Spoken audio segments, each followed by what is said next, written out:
Greetings, everyone! Hi, hello, it is I, Titus Dracovin, your Lord and Emperor, and welcome to the Dungeons & Dragons, Adventures in the Forgotten Realms, Random Adventure Builder. This is the show where I take a pack of the Adventures in the Forgotten Realms, D&D Magic the Gathering set. I take a look at the cards, I break down what I have, and I build an adventure out of it. One that you could use, or eventually I will hopefully, stream, put up, and then put up on this channel so you can see the finished result of the adventure I built. But for now, we're going to be building a new adventure today. Now, there is a disclosure for this week's episode. I missed last week's episode because there were some issues with technical issues. I couldn't use the episode at all, lost a lot of the audio. I will be putting the transcript, because if you notice, I've got the little transcript up here in the corner. Hi again. The information, I make notes for you to see about my adventure. I will be putting that up on my Discord. If anybody wants to check it out there, my Discord, it's a good place to see some stuff, random chattings, things like that. Keep an eye on my schedule and all that stuff. Especially because I talk about YouTube uploads, Twitch, and all that stuff. So, if you want to know what last week's episode was, because it was an actual pretty high-level adventure, some pretty interesting adventures, I'd recommend checking it out. I will post it under the YouTube content and pin it for now. But let's get started. So, there are some ground rules to this adventure.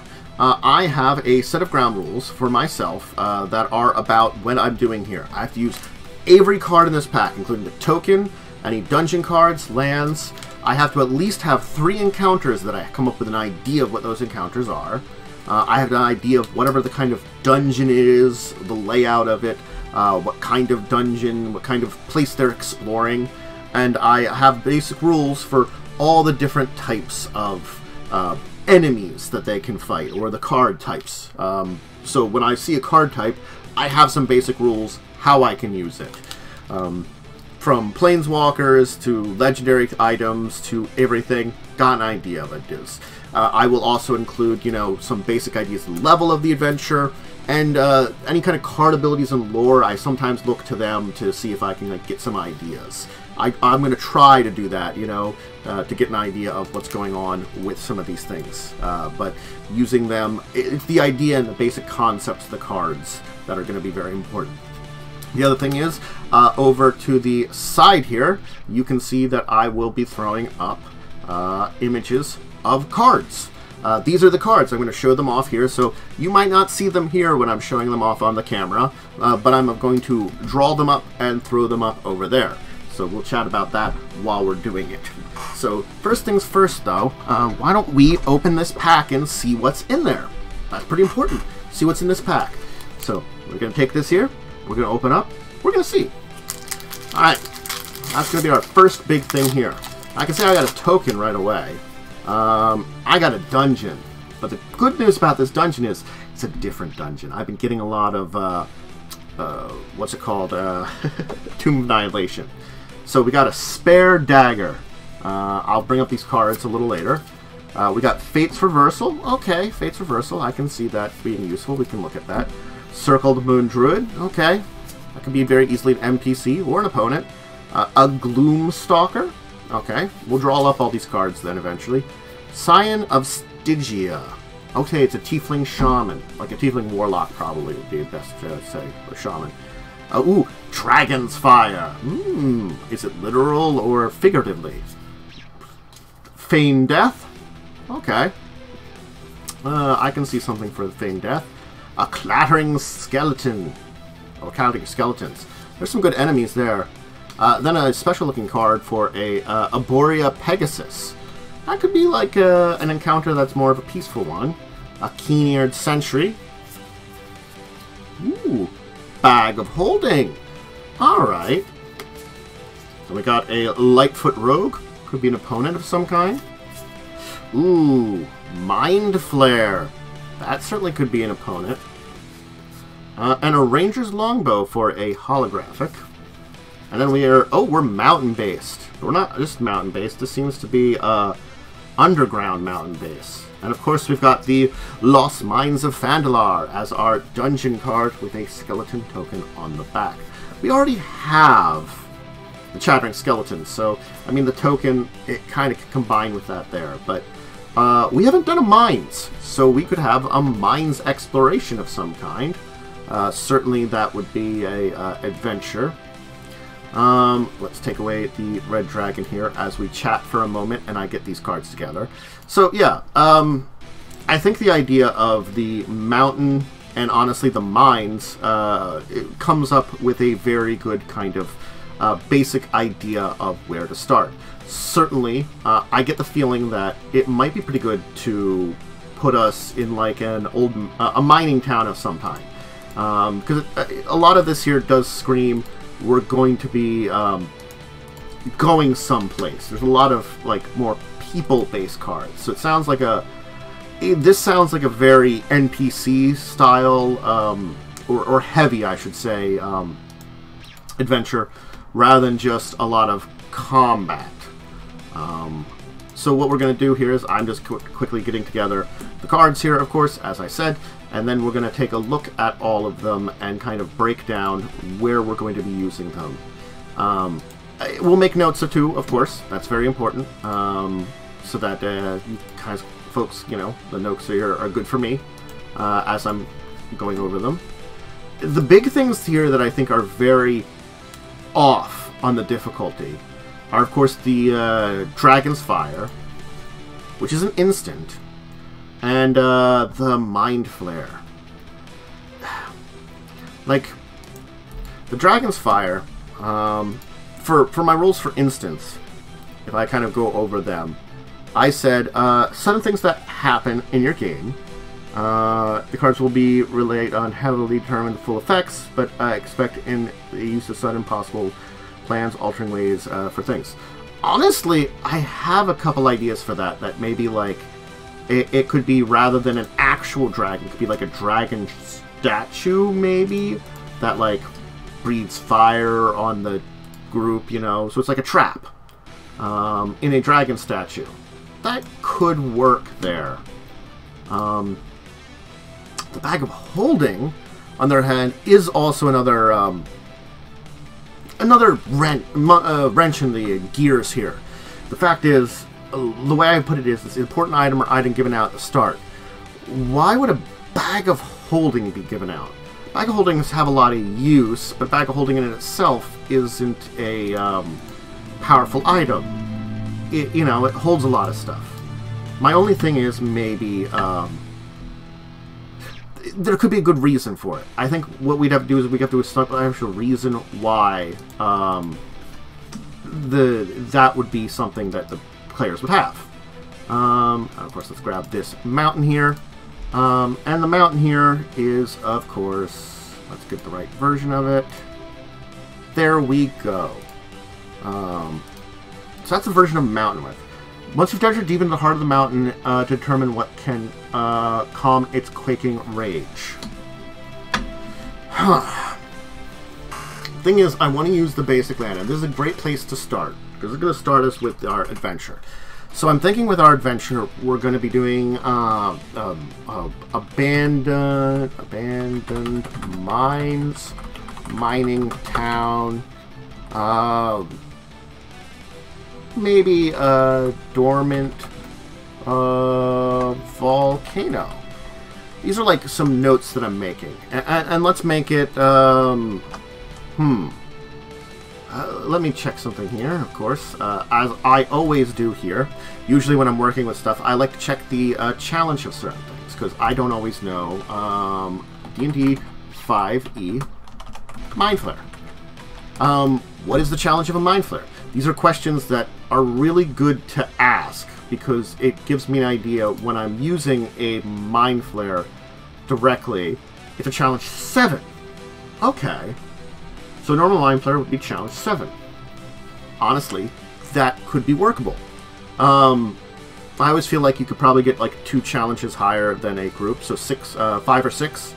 We could do a honestly, let's do a level 5/6 game. Okay, that feels like appropriate, especially when you got a Mind Flare as our boss. I think that's the big thing about the Mind Flare. Let's throw that up over here so we can see it. Mind Flare. Yeah, this feels like our boss, you know. So that's the first thing. The Mind Flare, the Bag of Holding, and the Dragon's Breath feel like the most difficult parts of this entire thing. Give me a second here. I did not open the Lost Mines of Vandalar. The Lost Mines. There we go. There it is. But yeah, the Lost Mines, that kind of thing, it is possible to be useful in a general way. I can use that. There are things that are on here, like I can have the Mind Flare have goblins and skeletons as minions. I've got the skeletons from the card, goblins from the thing here. And there are parts of it, because it is a mine, if I'm making a mine, that work. So I feel like that's good aspects. The statue, it could be part of what's guarding it, part of the cave, the mine entrance. That it was something left over guarding the entrance. But I think we have like a couple of phases here. Certainly, the question is then, what the heck am I doing with a Pegasus? I think that's a good question. Sentry can be town. Rogue could be town. Because we got 5 NPC types, or enemy types. Of course, the skeletons, which can go with the mine. Bag of Holding. I'm just trying to organize these. The Spare Dagger and the Ranger's Longbow are items. Honestly, we could make those magical items that they find. Those could be helpful. You know, they could be items that they just discovered. Treasure. A special dagger, or a longbow. And then the Feign Death. And the Feign Death could be part of a trap, honestly, in the Lost Mines. Maybe the goblins are, you know, feigning death or something. And Fate's Reversal. Oof. Maybe that could be related to the Pegasus. And maybe that's kind of part of our opening. Because maybe we do this in, like... Because we're building an adventure. And the adventure could be completely in the mines. The adventure could be in this mining town that's up on a dormant volcano. So I think what we could do is we could start out with, honestly, I could take this, probably the Lightfoot Rogue and the Scion of Stygia to start out with. The Keen-Eared Sentry can be in the town and could be someone that could give them information. The Gloomstalker. Gloomstalker could also be information to town and give them information about the mines. Someone that kind of like hunts, knows the mines, like an old miner. The Druid could give information about why the Pegasi helped.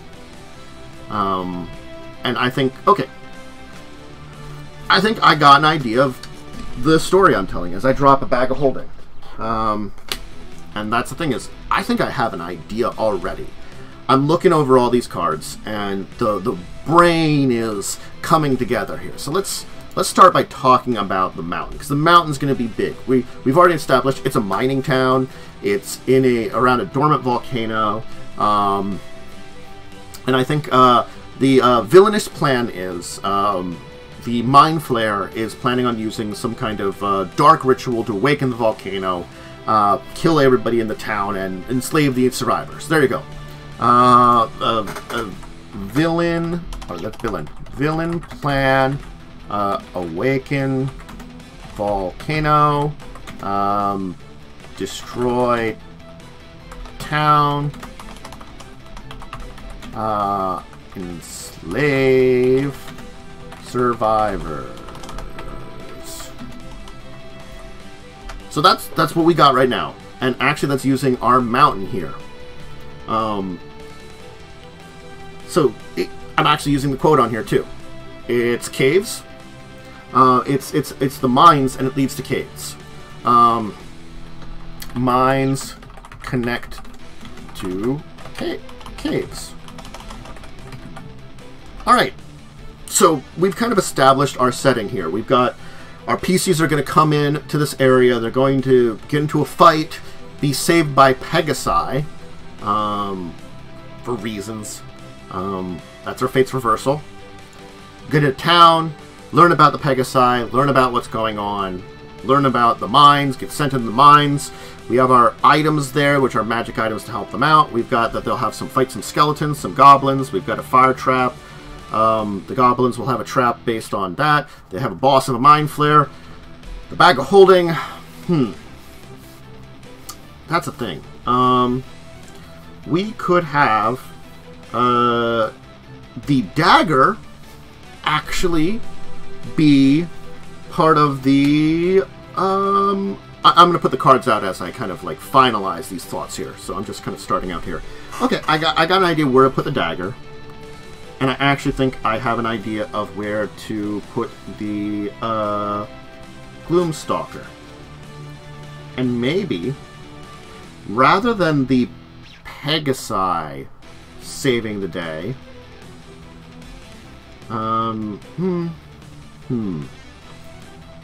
okay, so let's start here. Why are the PCs coming to this area? We need a reason too.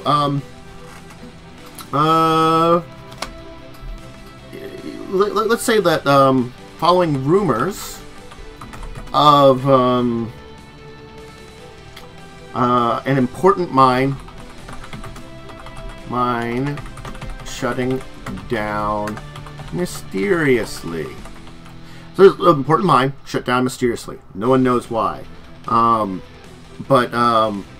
There's a reward to investigate.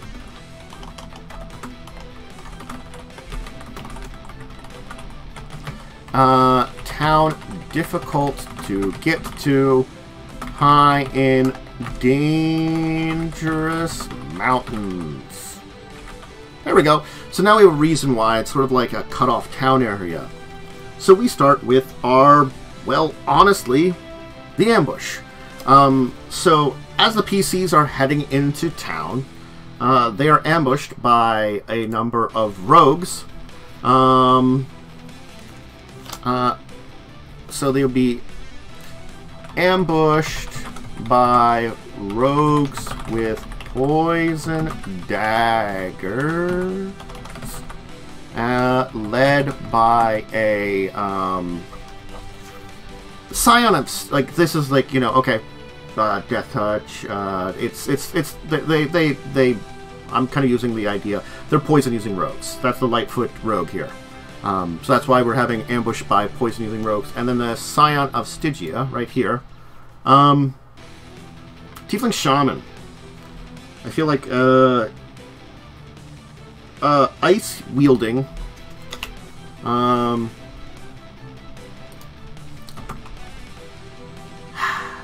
Shaman really isn't a class, per se.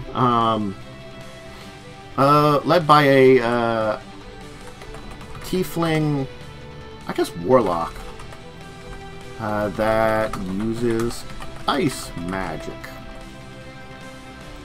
Warlock. I'm just going to put the Warlock in parentheses, because we're not exactly sure what class would be worth, but someone that uses ice magic. So we're starting out with those. So we got our mountain, and we got our ambush here. And, I think this is where we come in with the first thing that's going to happen, which is the Fate's Reversal. Like, this sounds like a very difficult battle. So, let's take a look at Fate's Reversal. I'm going to put your card from your graveyard to your hand, venture into a dungeon. A doom denied or perhaps delayed. So that's where we're going to have our Fate would have it helped out by a group of Pegasi. Okay, so there's our Fate's Reversal coming in. Something like, you know, this is probably a tough fight.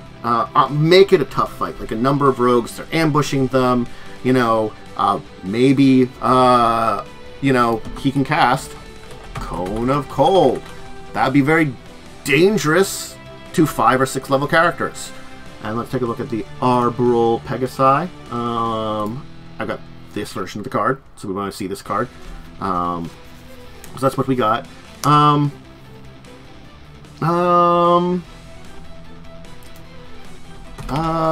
Let a good character ride to fight. Maybe. But the Pegasi help them out. You know, why do these Pegasi help out? Then mysteriously leave.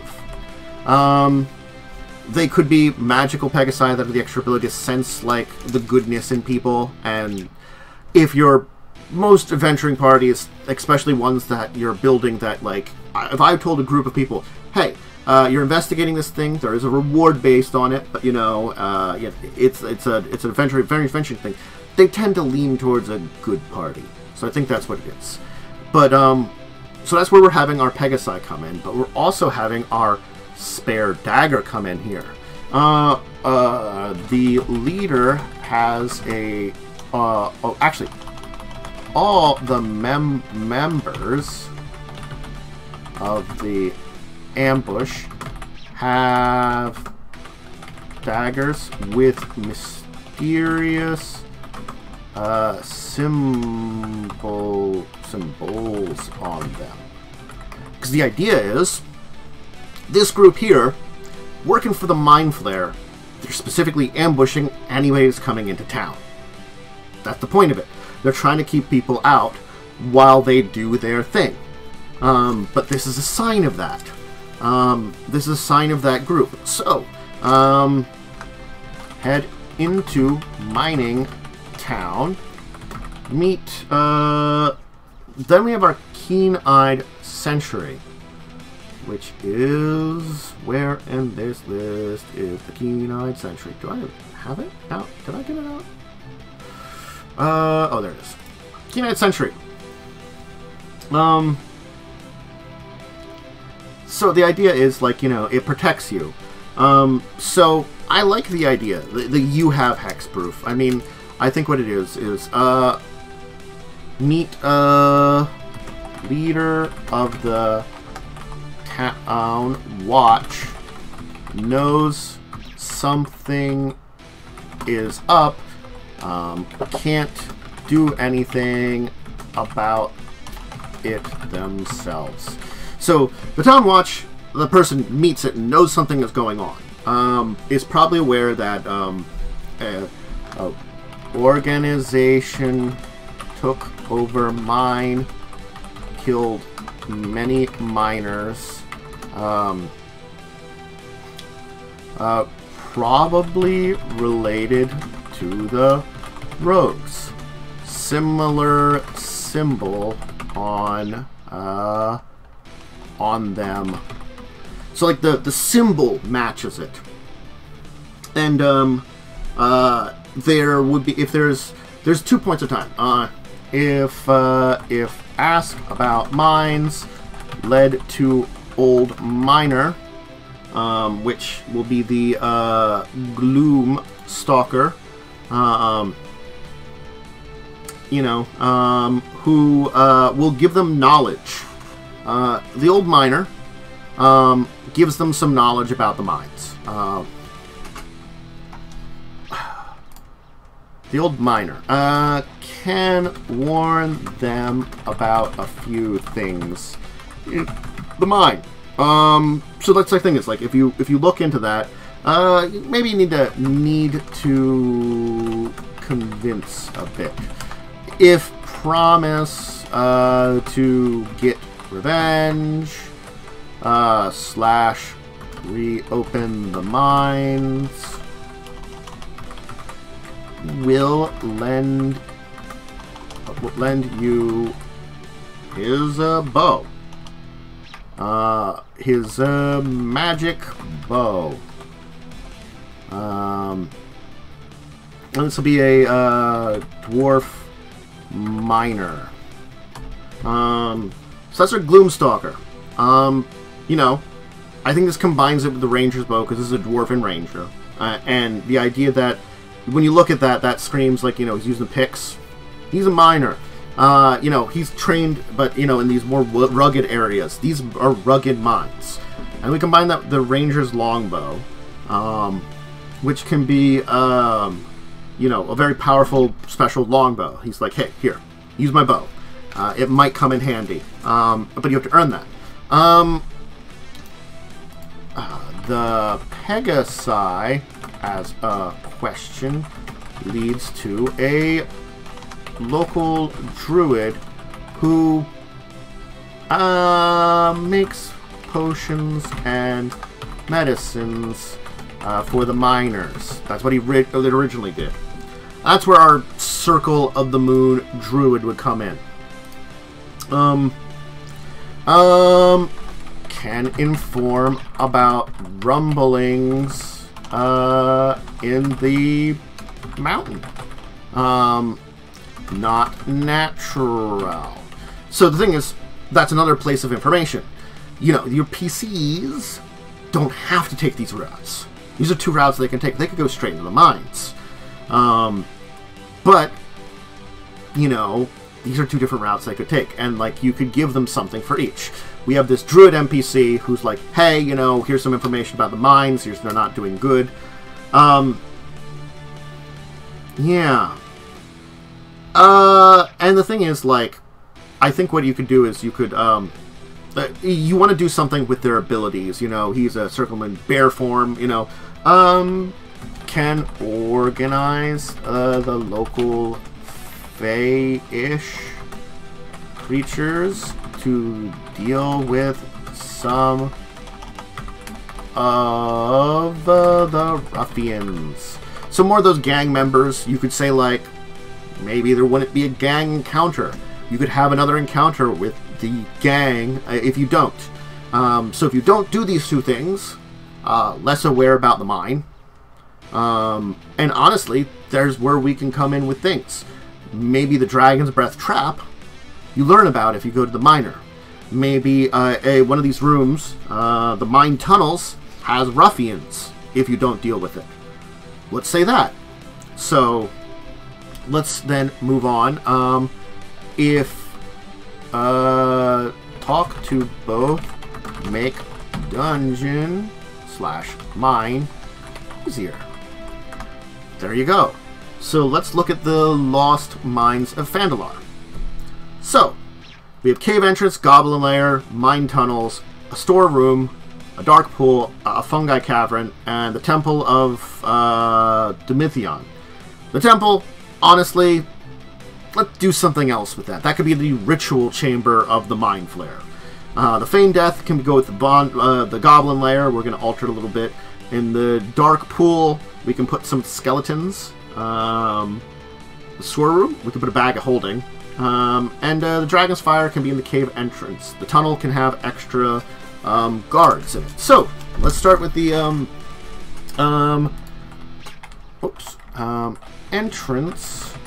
Has a dragon statue, breathes fire if don't disable properly.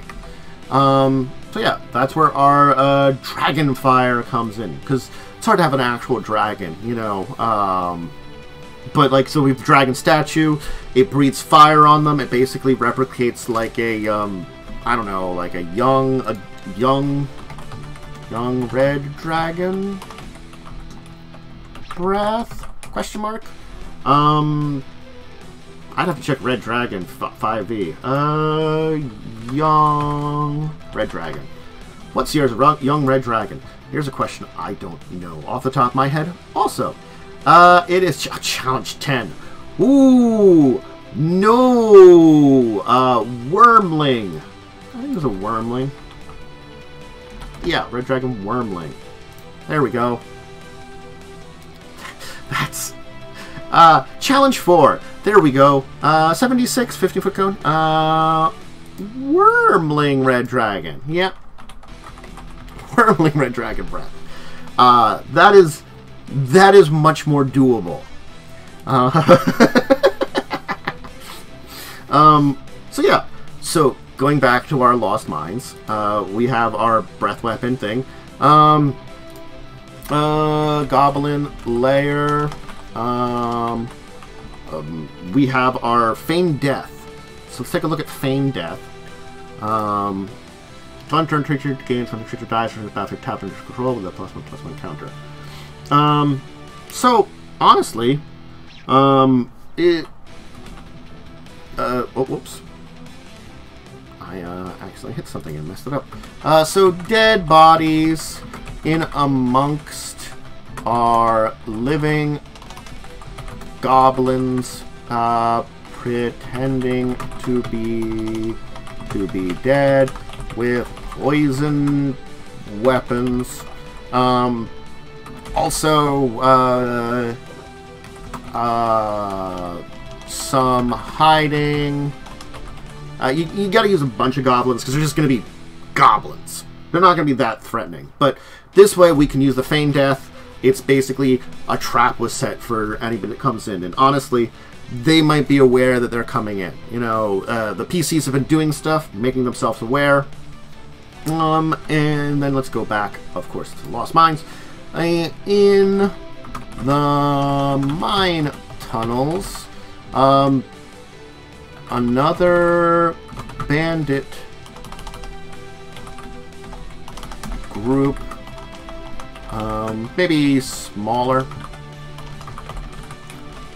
and just rogues, if didn't talk to Druid. Just an extra thing. Storeroom has a bag of holding with, honestly, some material mined here. Is that what being a bag of holding? Yeah. Well, we can say that, like, you know, one of the important persons in the mine basically was going to make a getaway with a bunch of materials from the mine when everything was going down. The attack was, like, killing off people. It was going to basically take a bunch of stuff. But they got killed. Left the bag behind. So, a body of Foreman with. Foreman was going to steal a bunch of stuff, but died. Too bad for that Foreman. So honestly, that's this is a good thing to use a bag of holding for, I think, here. It'll have a bunch of treasure in it. And maybe a couple of things. A couple of rock/mining related scrolls. Stone shape? So you could have like something like a couple scrolls of stone shape in there, maybe some potions of healing, some money. Potions of healing. You know, things like that. That there's just a little bit of supplies inside this bag of holding and some money. So it's a big treasure that we're making out of it. We're making this an important item to find. Like if they go to the ranger and make the, like, you know, work with the ranger, they have a very powerful bow. The dagger ends up being this mark of the group that they're in. You know, I've made these items important. The Feigned Death, I made a trap. You know, I'm trying to use these cards in very interesting ways that they're still big on part of the adventure and stuff like that. And I look at their abilities too. Going back to Lost Mines, we have two areas, the Dark Pool and the Fungi Cavern.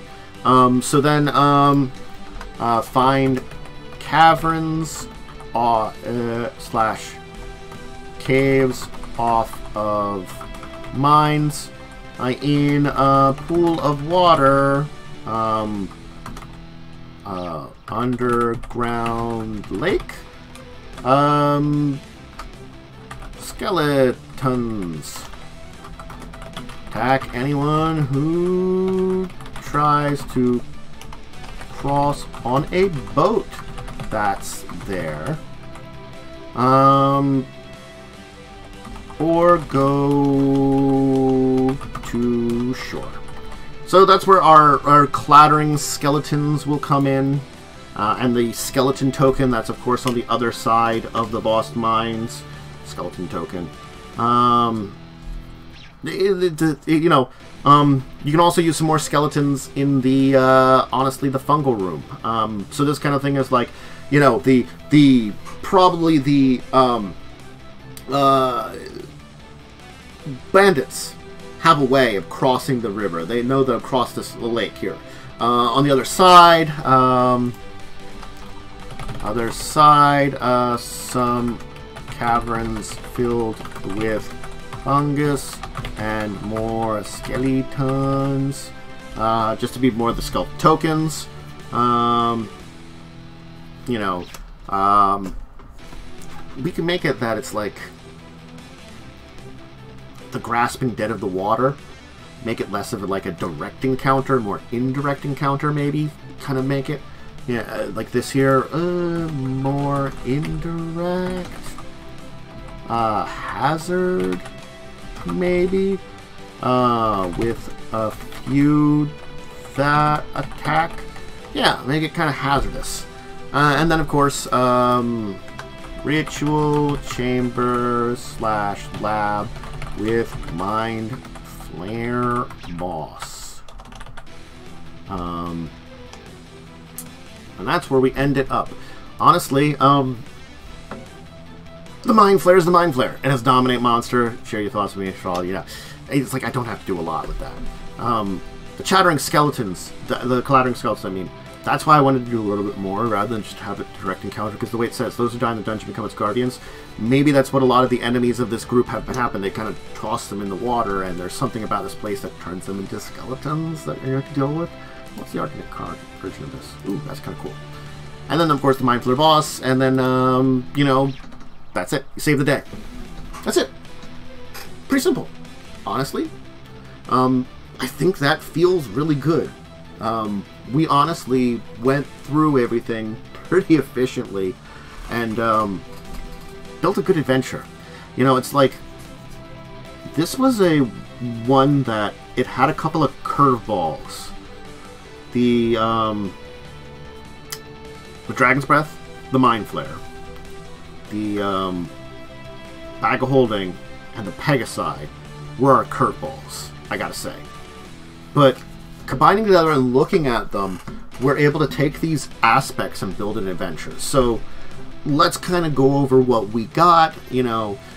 So our group of adventurers find out about a mines that has recently, a very successful one, deep in the mountains that's recently shut down.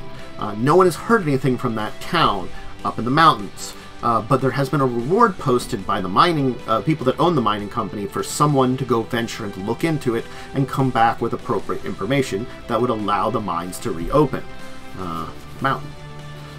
So our group goes forward to look into that.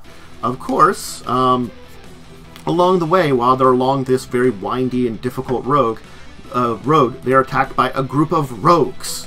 With poisonous daggers that are, of course, led by a tiefling warlock. When it seems like things are in trouble, though, fate should have it that the PCs will be saved, of course, by, strangely enough, a group of Pegasi. And these Pegasi seem friendly and, of course, helpful for the PCs.